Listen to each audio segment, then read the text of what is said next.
What's going on, Schmitty Garage? Replacing the leaf springs on the Ford Ranger 93. They rivet the brackets on from the factory, so the gas tank is right here. I used a plasma cutter to cut off the rivets. The only problem is there's no room to work here to get the new bolts to get a ratchet in there. So what I did is they have these, you just gotta take a spring and then wrap it around the screw. That way you can feed it through, and then I'm just welding the bolts right onto the frame. We'll tack weld. So here, let's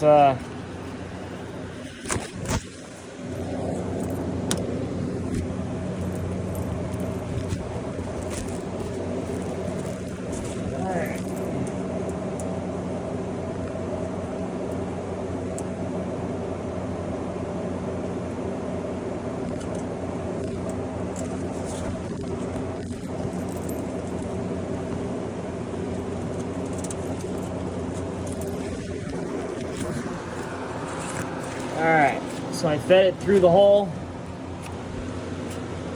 and then I can just pull the bolt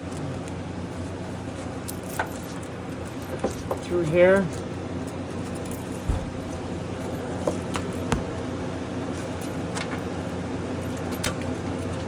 Boom. Now I'm going to tack weld that on and do the other two, and then bolt up the bracket, and then I can finally install the leaf spring. I got the back bracket on, so just a neat little trick.